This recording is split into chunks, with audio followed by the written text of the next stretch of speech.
વાત કરીએ પાક સેના પ્રમુખે રિલાયન્સના સીએમડીને ધમકી આપ્યા હોવાના મહત્વના સમાચાર। અસીમ મુનીરે મુકેશ અંબાણીને ધમકી આપી। રિલાયન્સના સીએમડી મુકેશ અંબાણીને ધમકી આપ્યા હોવાના સમાચાર સામે આવી રહ્યા છે। મુનીરે ધર્મની મિસાલ આપીને અંબાણીને ધમકી આપ્યા। અહીં ભારતના સૌથી મોટા ઉદ્યોગપતિને ધમકી આપ્યા મામલે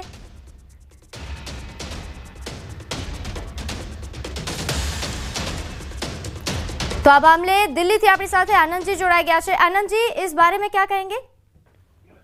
देखिए, क्या कहें, किसी व्यक्ति को देख करके अगर आपको तरस आता है तो वो ये है आसिम मुनीर। ऐसा व्यक्ति जो यूनिफॉर्म पहन करके इस तरीके की धमकियां और गिदड़ भक्तियां देगा तो कोई दुनिया में उसको सीरियसली लेगा क्या? देश के किसी इतने बड़े इंडस्ट्रियलिस्ट और इतने बड़े सिटीजन, इतने बड़े जिन्होंने सिर्फ देश का ही नहीं दुनिया भर में लोगों की मदद की है, बहुत बड़े उद्योगपति हैं, दुनिया के रिचेस्ट में से एक हैं, पूरा बड़ा ग्रुप है और सिर्फ भारत में ही नहीं पूरी दुनिया में जिनका कारोबार है, उनके बारे में इस तरह से कहना, और वो भी इसलिए क्योंकि वो कुरान के अंदर से या सूरा में से कोई एक आयत कुछ पढ़ रहे थे और उसके साथ में कि दुश्मन को खत्म करना है और वहाँ फोटो उन्होंने मुकेश भाई अंबानी का लगाया है। तो इस तरीके की मानसिकता का व्यक्ति सिर्फ कट्टरपंथी है, वो सबको बदनाम कर रहा है। जो इस यूनिफॉर्म को उसने पहना है उसको बदनाम कर रहा है। अपने डेजिग्नेशन जो कि फील्ड मार्शल है, कहाँ फील्ड मार्शल सैम मानेकशॉ और कहाँ फील्ड मार्शल आसिम मुनीर। आप देख रहे हैं जमीन आसमान का फर्क है दोनों की लीडरशिप, दोनों के रुतबे में और दोनों के तरीके में। और ऐसे इस तरीके से ये बात का इसको दिखाना, दर्शाना, ये आप देख सकते हैं कि एक व्यक्ति जिसका नाश होने वाला है, विनाश काले विपरीत बुद्धि बोलते हैं, तो वो वही दर्शाता है। आसिम मुनीर ने जो किया है वो दुनिया में इंटरनेशनल पटल पर अमेरिकन सॉइल पे किया है। तो अब प्रश्न ये भी उठेंगे कि क्या डोनाल्ड ट्रंप इसको अंडरलाइन करते हैं, वो इससे सहमत हैं, इस तरीके की बातचीत और इस ऐसे लीडर के साथ बैठकर वो खाना वाना खाएंगे, उठना बैठना पसंद करेंगे? क्या कोई भी देश यहाँ पर अब निवेश करेगा किसी भी पूंजीपति से? आप देखिए कि जब भी आप रिलीजियस लाइंस पर चीजों को बांटने की कोशिश करते हैं तो फिर आपका नुकसान ही होगा, और वो भी आपने यूनिफॉर्म पहन के किया है। ये बात तो सबको सर्वोपदित है ना, चाहे किसी भी देश का हो। जैसे ही आप यूनिफॉर्म धारण करते हैं तो आपका सिर्फ एक ही ड्यूटी है कि इस यूनिफॉर्म की मर्यादा को रखना और देश की सेवा करना। और ये काम तो कोई भी सोल्जर करेगा, चाहे वो भारत का हो, पाकिस्तान का हो, श्रीलंका का हो, अमेरिका का हो या फिर यूके का हो। अपने देश का मान सम्मान, गरिमा और उस यूनिफॉर्म की भी एक मर्यादा है, उसको वो नहीं लांघेगा। लेकिन आसिम मुनीर ये कह चुके हैं, पहली बार नहीं कर रहे हैं। उन्होंने इस्लामाबाद में भी पहलगाम अटैक से पहले भी इसी तरह की बात कही थी कि पाकिस्तान में पाकिस्तान के मुसलमान का और हिंदुस्तान के हिंदू का कोई मेल नहीं हो सकता, हिंदू और मुस्लिम एक नहीं हो सकते, इसीलिए पाकिस्तान बना था। यही सोच उन्होंने वहां पर फिर से दर्शाई है, जहां दुश्मन को एक बहुत बड़े उद्योगपति के सामने के नाम पर उन्होंने वहां पर मुकेश भाई अंबानी का फोटो लगाया है, और वो भी उसको दुश्मन कहकर, यानी कि वो भी रिलीजियस टर्म पे, यानी कि किसी भी पाकिस्तानी मुस्लिम का या आसिम मुनीर का दुश्मन एक हिंदू है, नॉन मुस्लिम है। पहलगाम अटैक में भी हिंदुओं को भी चुन चुन कर मारा गया था। तो ये इनकी माइंडसेट है। क्या ऐसे व्यक्ति को फील्ड मार्शल होना चाहिए? ये पाकिस्तान की अवाम अब डिसाइड करेगी। और इन्होंने वर्दी के साथ साथ इस्लाम को भी बदनाम किया, एक सच्चे मुसलमान का जो जिस तरह से वो मानता है उसको भी बदनाम किया, पाकिस्तान देश को बदनाम किया। और ये भी अब देख लीजिए कि कोई भी अब पाकिस्तान में बिजनेस नहीं करने आएगा।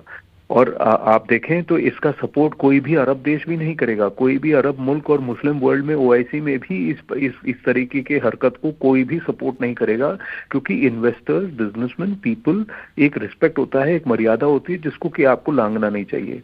हाँ, अब आसिम मुनीर ने जो कहा है उसको देख करके न डर लगता है, न गुस्सा आता है, सिर्फ तरस आता है इस व्यक्ति पे कि इसका काम खत्म हो गया। ये अपने पतन की ओर इतनी तेज जा रहा है कि खुद तो डूबेगा ही, अपने देश को भी डुबा ले जाएगा। बिल्कुल आनंद जी, धन्यवाद। तो हाल जे रीते आ समाचार सामे आवी रह्या छे, पाकिस्तान जे रीते एक बाद एक गफलत करी रह्युं छे, पाकिस्तान फरी गफलत करशे तो जड़बातोड़ जवाब मळशे।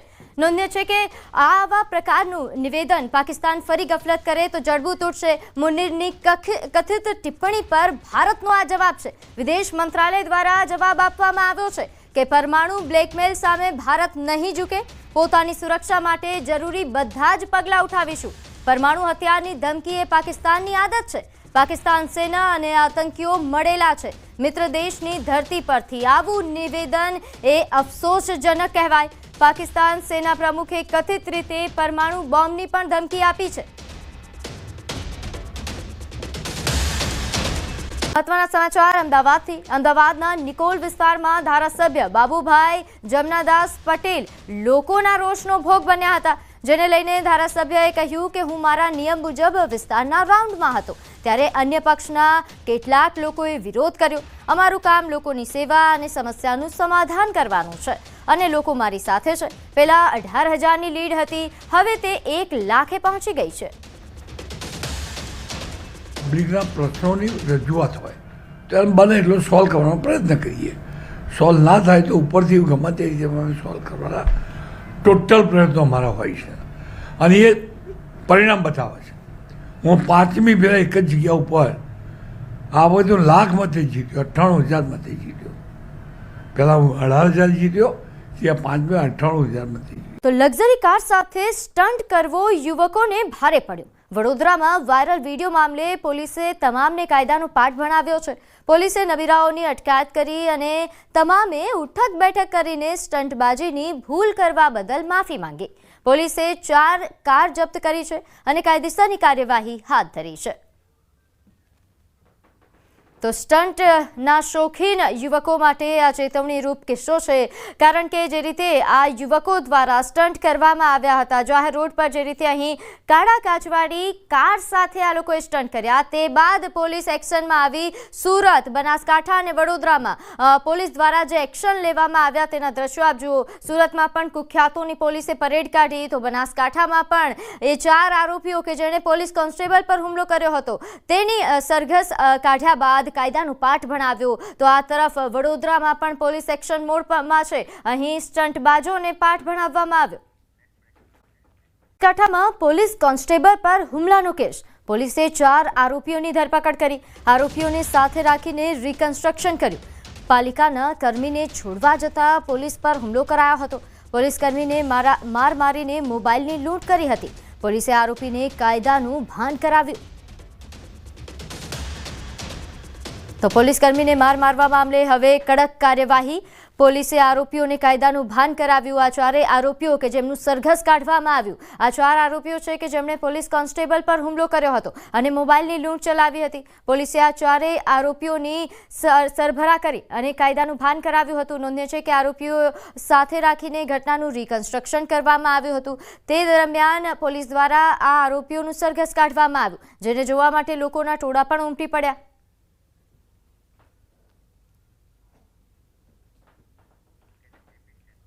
તો સુરતમાં કુખ્યાત આરોપીઓની પોલીસે પરેડ કાઢી. કાયદો વ્યવસ્થાની સ્થિતિને લઈને પોલીસની આ કાર્યવાહી. 75 આરોપીઓ સામે અટકાયતી પગલાં લેવાયા. તહેવારોને ધ્યાનમાં રાખીને પોલીસે આ અટકાયત કરી છે. આરોપીઓને શહેર પોલીસની કડક શબ્દોમાં ચીમકી છે. કાયદો હાથમાં લેશો તો થશે કડક કાર્યવાહી. આગામી દિવસમાં જન્માષ્ટમી, ગણેશ સ્થાપના અને ત્યારબાદ નવરાત્રિ આવી રહી છે, ત્યારે સુરતમાં કાયદો વ્યવસ્થા જળવાઈ રહે તેને લઈને ઝોન 3 વિસ્તારમાં આવતા મેદરપુરા, ચોક બજાર અને લાલગેટ કે આ સૌથી ગીચ વિસ્તાર છે, સ્ટેશન વિસ્તાર છે કે લોકો આ સ્ટેશન વિસ્તારથી સુરતમાં એન્ટર થતા હોય છે અને ચોક બજાર અને લાલગેટ વિસ્તાર એવો છે કે જે સુરતનો સૌથી જૂનો વિસ્તાર છે. શહેરના લોકો ખરીદી કરવા આવતા હોય છે. એટલે આગામી દિવસમાં તહેવારને લઈને કોઈ અનિચ્છનીય ઘટના ના બને તેને લઈને જે જૂના આરોપીઓ છે તેમને એક જગ્યા પર એકત્ર કરવામાં આવ્યા છે અને તમામ આરોપીઓ સાથે સંવાદ કર્યો છે. ડીસીપી પિનાકીન પરમાર આપણી સાથે જ આપણે વાત કરી. સાહેબ, આરોપીઓ જોડે સંવાદ કર્યો છે, શાના માટે આજે ભેગા કરવામાં આવ્યા છે? આપ જાણો છો તેમ શ્રાવણ મહિનો ચાલી રહ્યો છે અને નજીકના ભવિષ્યમાં જન્માષ્ટમી છે, ગણેશ વિસર્જન છે, ઈદ છે, આવા વિવિધ તહેવારોનું સેલિબ્રેશન થનાર છે.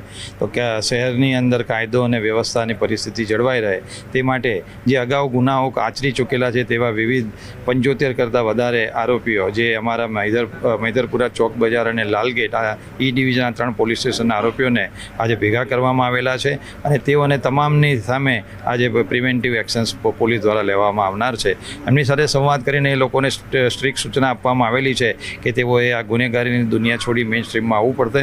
હવે પછી જો તેઓ કોઈ પણ ગુનો ફરીથી આચરશે તો તેમની સામે પોલીસ કડકમાં કડક પગલાં લેશે અને તેઓને જો મેઇન સ્ટ્રીમમાં આવવામાં પણ જો કદાચ કોઈ પોલીસની મદદની જરૂર હોય તો એ પોલીસનો પણ સંપર્ક કરી શકે છે. પોલીસ એમ પોતાની થતી બધી મદદ એમને મેઇન સ્ટ્રીમમાં લાવવા માટે કરશે અને એ લોકોએ ગુનેગારીની દુનિયા તો કોઈ પણ સંજોગોમાં છોડવી પડશે. બિલકુલ તહેવારો આવી રહ્યા છે અને આ 3 પોલીસ સ્ટેશનના વિસ્તાર એવા છે કે જે સંવેદનશીલ વિસ્તાર કહેવાય છે. સુરતના લોકો છે કે આ 3 વિસ્તારનો ઉપયોગ કરતા હોય છે, કારણ કે મેદરપુરા પોલીસ સ્ટેશનમાં રેલવે સ્ટેશન, બસ સ્ટેશન આવે છે, એટલે કે શહેરની બહાર આવવા જવા માટેનો મુખ્ય માર્ગ છે. અને ચોક બજાર અને લાલગેટ વિસ્તારમાં ચૌટા બજાર સહિતના મેઇન બજારો આવેલા છે કે તહેવારોને લઈને ખરીદી થતી હોય છે. એટલે કે ગુનાખોરી ડામવા અને ગુનેગારોને ચોક્કસપણે ગુનાખોરીની દુનિયા છોડવું, અને જો નહીં છોડે તો કડક કાર્યવાહી કરવામાં આવશે. એટલે કે સીધી ભાષામાં કહીએ તો આરોપીઓને વોર્નિંગ આપવામાં આવી છે કે આગામી દિવસના તહેવારોમાં શાંતિ જળવાઈ રહે, જેને લઈને કાયદો વ્યવસ્થા જળવાય તેને લઈને પોલીસે આ પગલું ભર્યું છે. કેમેરામેન જીગર ગુગલ સાથે કીર્તેશ પટેલ, ન્યૂઝ 18 ગુજરાતી, સુરત. જાફરાબાદની સિન્ટેક્સ કંપનીની કોલોનીમાંથી 11 લાખની ચોરીનો મામલો સામે આવ્યો. એએસપી વલય વૈદ્યએ ઘટના સ્થળે પહોંચી તપાસ હાથ ધરી. લોકલ ક્રાઇમ બ્રાન્ચ આસપાસના પોલીસ સ્ટેશનની ટીમો પણ કામે લાગી છે. વિવિધ સીસીટીવીની ચકાસણી કરવામાં આવી રહી છે. પોલીસની ટીમો હાલ કામે લાગી ગઈ છે. અહીં તસ્કરો પાસે તલવાર જેવા ઘાતક હથિયાર હોવાથી પોલીસ એલર્ટ મોડમાં પણ છે. સીસીટીવીના આધારે અન્ય રાજ્યના આરોપી હોવાની પોલીસને આશંકા છે. જાફરાબાદના લુણસાપુર ગામે કંપનીની કોલોનીમાં તસ્કરો ત્રાટક્યા હતા. તલવાર સહિતના હથિયારથી 8 મકાનોના તાળા તોડ્યા હતા. રોકડ, સોના ચાંદીના દાગીનાની ચોરીને અંજામ આપ્યો હતો. તો ભારે વરસાદના કારણે બિહારના ભાગલપુરના ઘણા ગામો એ પૂરની ચપેટમાં છે. નીચાણવાળા વિસ્તારોમાં ભયાનક પરિસ્થિતિ જોવા મળી રહી છે. ગંગાના પાણીનું સ્તર વધ્યા પછી શહેરના વિસ્તારોમાં પૂરના પાણી ઘૂસી આવ્યા છે. ખાસ કરીને ભાગલપુરના રહેણાંક વિસ્તારો આદમપુર, બુધનાથ, બેંક કોલોનીના મુખ્ય રસ્તાઓ પર લગભગ 2 થી 3 ફૂટ પાણી ભરાયા છે. કેટલાક વિસ્તારોમાં પાણી લોકોના ઘરના રૂમ સુધી પહોંચી ગયા છે, જેના કારણે લોકો પણ પરેશાન જોવા મળી રહ્યા છે. તો બિહારના ભાગલપુરમાં ગંગા નદીમાં પૂરની સ્થિતિ, અનેક ગામડાઓમાં ભયજનક સ્થિતિ જોવા મળી રહી છે, છતાં લોકો બેદરકાર પણ જોવા મળ્યા. બુધનાથ મંદિર સંકુલ પાસે ગંગા નદી જોરદાર પ્રવાહ સાથે વહી રહી છે, પરંતુ મોટી સંખ્યામાં યુવાનો ઘાટ પર સ્ટન્ટ કરી રહ્યા છે અને પૂરના પાણીમાં સ્નાન કરી રહ્યા છે. થોડા દિવસ પહેલા જ એક યુવાન સ્નાન કરતી વખતે ગંગાના જોરદાર પ્રવાહમાં તણાયો હતો અને જેમાં તેનું મોત થયું હતું.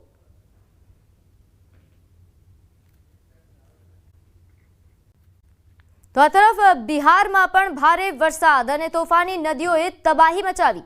ખાગરિયામાં એક તરફ ગંગા નદી એ ભયના નિશાનથી 1.68 મીટર ઉપર વહી રહી છે, ત્યાં બુધી ગંડક નદી પણ ભયના નિશાનથી 1.15 મીટર પર વહી રહી છે, જેના કારણે ઘણા વિસ્તારો પૂરથી પ્રભાવિત થયા છે. ખાગરિયાના 17 પંચાયતો પૂરથી પ્રભાવિત થઈ છે. પરબતા બ્લોક અને સદર બ્લોકના લોકો પૂરથી સૌથી વધુ પ્રભાવિત થયા હોવાના સમાચાર છે. તો ખાગરિયા દુર્ગાપુર બ્લોકના ગામની વાત કરીએ તો અહીં પૂરનું પાણી એ ઘરોમાં ઘૂસી ગયું છે. આખું ગામ એ પૂરના પાણીમાં ડૂબી ગયું છે. આવી સ્થિતિમાં પૂર પીડિતોએ આખા પરિવાર સાથે છતને પોતાનું ઘર બનાવી લીધું છે. તેઓ છત પર પ્લાસ્ટિકની ચાદર લટકાવીને કોઈ રીતે જીવવા માટે મજબૂર બન્યા છે. ધરાલી દુર્ઘટના બાદ ચોતરફ ભયનો માહોલ છે. આ દુર્ઘટના એટલી વિનાશક હતી કે એક સુંદર શહેર ક્ષણભરમાં નાશ પામ્યું. ધરાલીથી બનેલી આ દુર્ઘટનાનો બીજો એક વિડીયો સામે આવ્યો છે, જેમાં લોકો કિનારા પરથી ખીરગંગાના ભયંકર સ્વરૂપને જોતા રહ્યા અને પૂર ગ્રામજનોનું બધું જ વહાવી ગયું.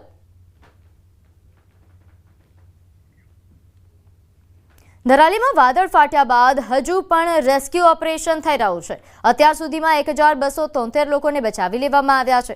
રવિવારે 177 લોકોનું રેસ્ક્યુ કરવામાં આવ્યું હતું. કાટમાળમાં દટાયેલા અને ગુમ થયેલા લોકોની શોધખોળ તેજ કરવામાં આવી છે. એસડીઆરએફના જવાનો બધે જ ખોદકામમાં રોકાયેલા છે. કાટમાળમાં ગુમ થયેલા લોકોની શોધ ચાલુ છે. રાહત કાર્ય તેજ કરવામાં આવી રહ્યું છે. ખાસ હર્ષેલ અને ધરાલીમાં સામુદાયિક રસોડા પણ બનાવવામાં આવ્યા છે. ઉત્તરકાશી અને ધરાલી વિસ્તારમાં સાંજથી જ વરસાદ વરસી રહ્યો છે. પર્વતોમાં સતત વરસાદના કારણે ગંગા નદી તોફાની બની. બદાઉ ગંગાનું પાણીનું સ્તર સતત ભયના નિશાનથી ઉપર છે. રવિવારે 2023નો રેકોર્ડ તોડીને પાણીનું સ્તર એ ભયજનક સપાટીથી 53 સેન્ટીમીટર ઉપર વધી ગયું છે. આગામી દિવસોમાં તેમાં વધુ વધારો થવાની સંભાવના છે. બ્રિજી તરફ ગ્રામ્ય વિસ્તારોમાં રાહત કાર્ય તેજ કરી દેવામાં આવ્યું છે. 39 પૂરગ્રસ્ત ગામોના લોકોને બોટ અને સ્ટીમર દ્વારા સ્થળાંતર કરવામાં આવી રહ્યા છે. પર્વત પર વરસાદના કારણે હરિદ્વાર, બિજનોર અને નરોરા ડેમમાંથી પાણી છોડવામાં આવી રહ્યું છે. તેની અસર બદાયુમાં દેખાઈ રહી છે. પાણીના સ્તરમાં વધારો થવાના કારણે ડીએમ અને એસએસપીએ સંબંધિત વિભાગોને સતર્ક રહેવા જણાવ્યું છે. પૂરગ્રસ્ત વિસ્તારોમાં રાહત સામગ્રી, ખાદ્ય પેકેટ અને પીવાના પાણીની સપ્લાય કરવામાં આવી રહી છે. રાજ્યના ધરાલીમાં વાદળા ફાટ્યા બાદની સ્થિતિ ભયાવહ હતી અને આ સ્થિતિ વચ્ચે હજુ પણ રાહત કામગીરી ચાલી રહી છે. ત્યારે ધરાલી હર્ષિલ ખીણમાં ચાલી રહેલા રેસ્ક્યુ ઓપરેશનનો આકાશી નજારો સામે આવ્યો છે. ઉત્તરકાશીમાં થયેલી તબાહી બાદના આ દ્રશ્યો પણ ડરામણા છે. હર્ષિલ ખીણની એસડીઆરએફની ડ્રોન ટીમે વિડીયો રિલીઝ કર્યા છે, જેમાં સમગ્ર વિસ્તારમાં થયેલી આપત્તિની તસવીર જોઈ શકાય છે. આપત્તિ પછી હર્ષિલમાં બનેલું તળાવ પણ જોઈ શકાય છે. 2 જગ્યાએ વાદળ ફાટ્યા પછી કાટમાળ અને પથ્થરોએ ભાગીરથી નદીનો માર્ગ પણ રોકી દીધો હતો. સારો વરસાદ ક્યારે પડશે? હાલ આ સવાલ દરેકને થઈ રહ્યો છે. ત્યારે હવામાન નિષ્ણાંત અંબાલાલ પટેલના મતે હજુ સારા વરસાદ માટે સપ્તાહની રાહ જોવી પડી શકે છે. જોકે ઓગસ્ટના અંતમાં મેઘરાજા ખેડૂતોને તૃપ્ત કરી દેશે તેવું પણ અંબાલાલ પટેલનું અનુમાન છે.